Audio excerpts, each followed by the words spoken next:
Okay, sharp minds, a lot of news to discuss, so let me cut to the chase. This one is from Fox6Now.com, and a son was charged with stabbing his own father with a sword. A 29-year-old Raymond Townman is facing felony charges for stabbing his father with a sword, according to the Jackson County prosecutor.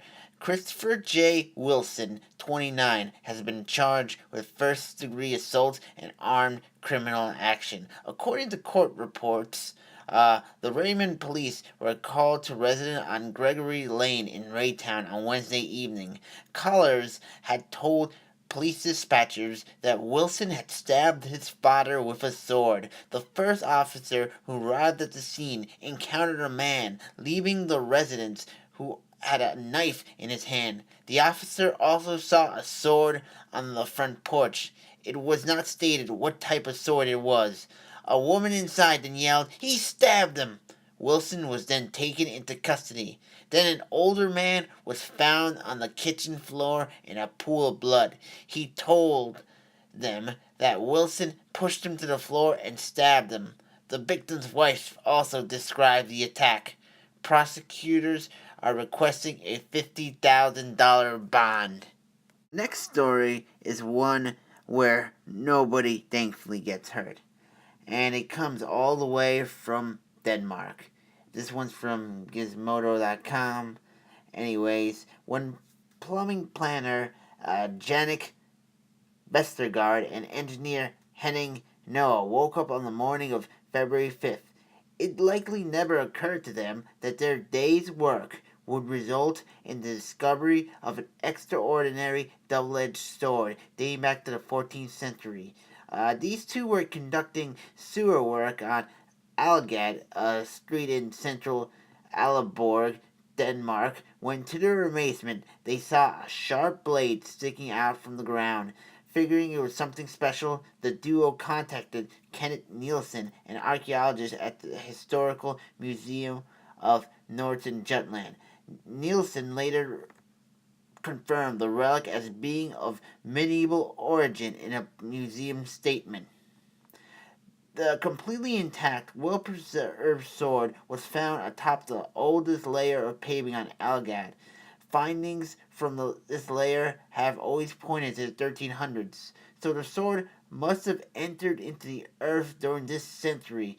That's what the museum stated. The medieval sword weighs just slightly over 1 kilogram or 2.2 pounds. The blade, which the museum described as still sharp, was about 36.6 inches long. From pommel to tip, the sword was about 44 inches in length. Nielsen's analysis found that it was a high-quality sword made with great skill. The narrow blade made the sword very light, and a recess running along the blade made it even lighter and thus easier to handle. Other elements, such as the quality of disc-shaped pommel, the straightness of the crossguard, and the blade rounded cross-section, points to a high level of craftsmanship.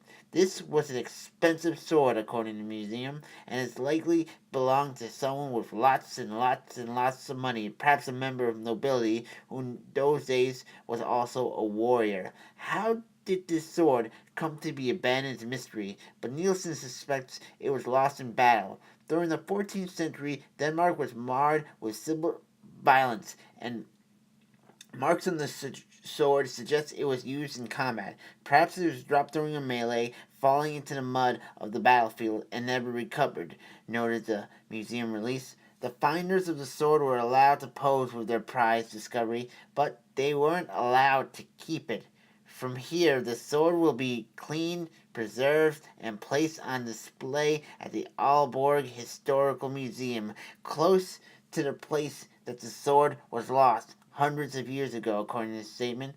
In addition to this nice photo, the duo got to go home that day and declared, You're never going to guess what I found today at work." And boy, was it a hell of a story. It sucks that they couldn't keep it, though. Anyways, if anyone's interested, say what you would do in the comments if you found a sword that old.